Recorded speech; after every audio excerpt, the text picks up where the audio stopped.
بھی تو دسمبر کا اینڈ آ رہا ہے، 31 نائٹ آج یہ فیشن بن گیا.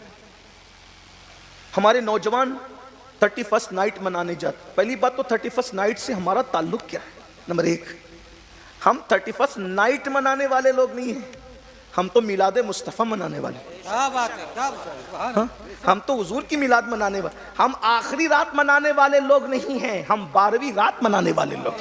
ہاں، اس لیے ہمیں. اور پھر اگر 31 نائٹ کوئی اس اعتبار سے مناتا کہ چلو بھئی کہ سال کی پہلی رات ہے اس اعتبار سے، تو ہم اس کے ساتھ شدت نہیں کرتے. لیکن تو شراب پی کے منائیں، گانے گا کے منائیں، میوزک. ہمارے مذہب میں اس کی کیا اجازت ہے؟ میں پہلی بات تو اجازت نہیں دے رہا ہوں کہ 31 نائٹ منانے کی، لیکن میں بالکل جب وہ گری سے گری حالت میں کہ چلیں اگر کوئی بندہ یہ کہتا ہے کہ چلو بھئی نیا سال شروع ہو رہا ہے، 2026 آ رہا ہے، 2027 آ رہا ہے، تو میں کہتا ہوں تو ہمارے مذہب میں جب میلاد النبی کے موقع پہ میوزک جائز نہیں ہے. کیا بات ہے. ہمارا سب سے بڑا تہوار عاشقوں کا میلاد مصطفیٰ ہے. میں سچی بات کروں، ہمارا مسلک کہتا ہے کہ نثار تیری چہل پہل پر ہزاروں عید ربیع الاول سوائے ابلیس کے جہاں میں سبھی تو خوشیاں منا رہے ہیں. واہ سبحان اللہ. ہمارے بزرگوں نے لکھا کہ میلاد مصطفیٰ کی شب ہزارہا شبہائے قدر سے افضل ہے. کیوں؟ کیونکہ شب قدر میں جبریل آتے ہیں اور شب میلاد میں مصطفیٰ جان رحمت جان جبریل تشریف لائے. شب قدر میں قرآن آتا ہے اور شب میلاد میں صاحب قرآن تشریف لائے. اگر یہ نہ ہوتے تو نہ رمضان کی بہاریں ہوتی، نہ شب قدر ہوتی، نہ شب معراج ہوتی، نہ شب برات ہوتی. جو ہے سب انہی کے دم قدم سے ہے. وہ جو نہ تھے تو کچھ نہ تھا، وہ جو نہ ہو تو کچھ نہ ہو. جان ہے وہ جہان کی، جان ہے تو جہان ہے. لیکن میں پوچھنا چاہتا ہوں، جب ہم میلاد مصطفیٰ کی شب میں ناچ گا نہیں سکتے تو 31 نائٹ کو ہم کیوں ناچ گائیں؟ بلکہ میں تو ایک مشورہ آپ کو دیتا ہوں، اگر 31 نائٹ کو ایسے ہی آپ سیلیبریٹ کرنا چاہتے ہیں تو میں کہتا ہوں اس دن بھی میلاد مصطفیٰ رکھ دو. کیا بات ہے، کیا بات ہے.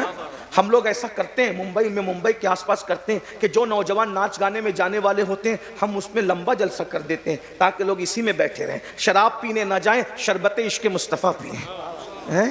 ہاں، کسی کے زلف و رخسار کے گانے گانے نہ جائیں بلکہ رخ بددہا کا ذکر لے کر بیٹھ جائیں، نرگسی آنکھوں کا ذکر لے کر کے بیٹھ جائیں، والنجم داتوں کا ذکر لے کر کے بیٹھ جائیں. حضور کے کریم وجود کا وہ وجود تیرے تو وصف عیب تناہی سے ہے بری. حیران ہوں میرے شاہ میں کیا کیا کہوں تجھے. اور اگر ایسا نہیں کرتے تو یاد رکھنا شراب وہ منحوس چیز ہے جس کو اللہ کے رسول نے ام الخبائث قرار دیا ہے. اللہ اکبر، ساری برائیوں کی جڑ قرار دی ہے. نشے کے قریب تو جانا بہت بڑی بات ہے. جو نشہ کرتے اللہ کے رسول فرماتے ہو سکے تو ان کے قریب بھی مت بیٹھو. جو نشہ کرنے والوں کو اپنی محفل میں عزت کی جگہ دیتے ہیں اللہ کے رسول فرماتے قیامت کے دن اللہ ان کو اندھا اٹھائے گا. نشہ کرنے والوں کو عزت کی جگہ بھی مت دو اپنے ماحول کے اندر. تو میرے بھائیوں نشہ نہ کرو، حضور کی محبت کی طرف آؤ.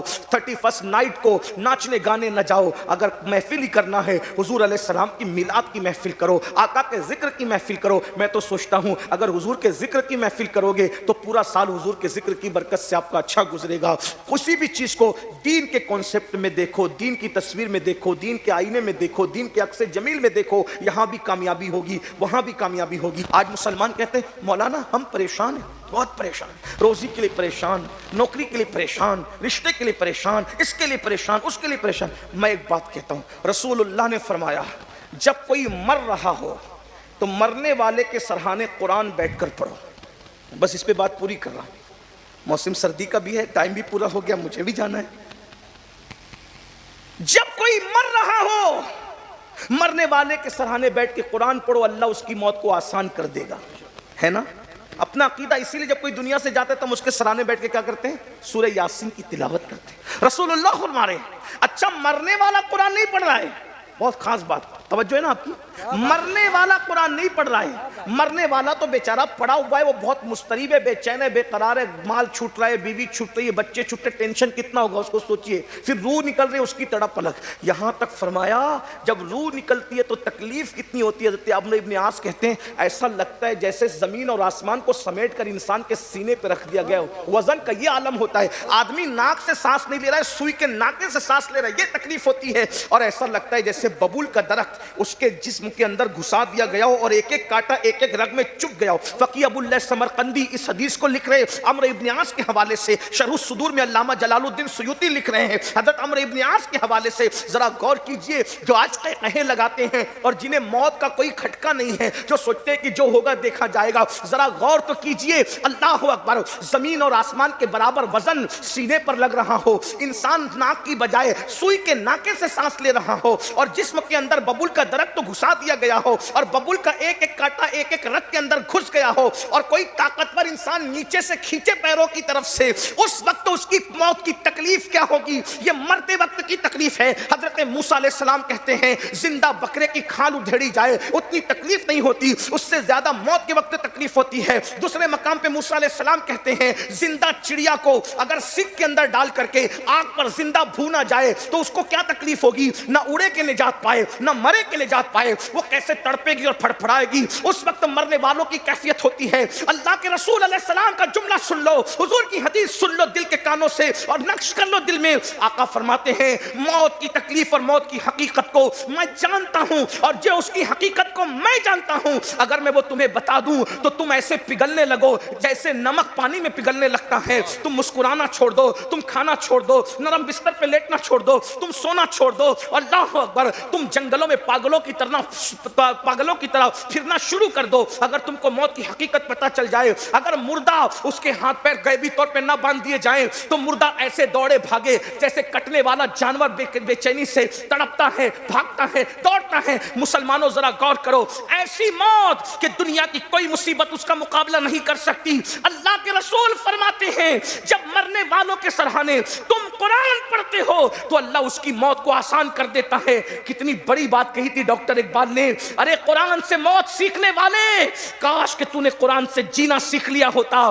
جب موت کے وقت قرآن پڑھا جاتا ہے تو موت آسان ہو جاتی ہے. جس قرآن کی برکت سے موت آسان ہو سکتی ہے, اس قرآن کی برکت سے زندگی کیوں آسان نہیں ہو سکتی؟ اللہ اکبر, سرہانے قرآن پڑھا جائے تو موت آسان ہو جائے. انسان خود قرآن پڑھے, قرآن پر عمل کرے, اس کی زندگی آسان نہیں ہوگی. لیکن ہم نے قرآن کو چھوڑ دیا. کتنی بڑی بات ہے. شفاعت کرنے والے رسول جب قرآن نہ پڑھنے والوں کی شکایت کریں گے, ان کی کون شفاعت کرے گا, ان کی کون بخشش کرے گا؟ آؤ قرآن سے رشتہ جوڑو. ارے عرب کی بوریا نشین قوم جب تک قرآن سے ناشنا تھی بکریاں چرایا کرتی تھی. جب انہوں نے قرآن تھاما ہے کیسر و کسرا کے تاجدار بن گئے ہیں. فاقہ کرنے والی قوم نے جب قرآن تھاما ہے, اللہ اکبر, اتنے مالدار ہو گئے کہ یمن سے زکات لینے والا زکات لے کر کے چلتا ہے دینے والا اور مدینے تک آتا ہے, مگر یمن سے لے کے مدینے منورہ تک اس کو کوئی زکات کا مستحق نظر نہیں آتا. آپ سے پوچھنا چاہتا ہوں, یہ قرآن کی برکتیں ہیں.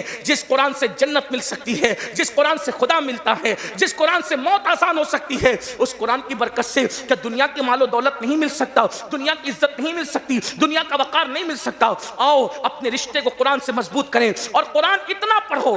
اللہ اکبر, قرآن پڑھنے والوں کے دلوں کو اللہ بے خوف کر دیتا ہے. اللہ اکبر, آپ اندازہ فرمائیں, اللہ ارشاد فرماتا ہے وَإِن كُنتُمْ فِي رَيْبٍ مِّمَّا نَزَّلْنَا عَلَىٰ عَبْدِنَا فَأْتُوا بِسُورَةٍ مِّن مِّثْلِهِ وَادْعُوا شُهَدَاءَكُم مِّن دُونِ اللَّهِ إِن كُنتُمْ صَادِقِينَ. اللہ ارشاد فرماتا ہے اگر تمہیں شک ہے یہ قرآن جو ہم اپنے بندے خاص پر نازل کرتے ہیں کہ یہ اللہ کی کتاب نہیں ہے تو اس جیسی ایک صورت بنا کر کے لاؤ. اور پھر قرآن یہ بھی کہتا ہے اکیلے نہیں کرنا یہ کام تمہیں, بلکہ تم اللہ کے سوا اپنے سارے حمایتیوں کو جمع کر لو, مشرق سے لے کر مغرب تک, شمال سے لے کر جنوب تک, عرب سے لے کر عجم تک, سارے حمایتیوں کو جمع کر لو. اللہ کے سوا سب کو جمع کر لو. کوئی اس جیسی ایک صورت نہیں بنا سکتا, اس لیے کہ یہ صورت جس نے نازل کی ہے وہ صرف اللہ ہے. اللہ کے سوا اس طرح کا کلام کوئی نازل نہیں کر سکتا. مسلمانوں ہم کتنے خوش نصیب ہیں, نبی ملا تو سید الانبیاء خدا کا محبوب ملا, صاحب قرآن ملا, اور کتاب ملی تو اللہ کا کلام قرآن مقدس. کیسی زندہ کتاب ہے یہ کتاب, تمام انسانیت کے لیے چیلنج ہے, بلکہ تمام چیلنجز کا جواب ہے. اللہ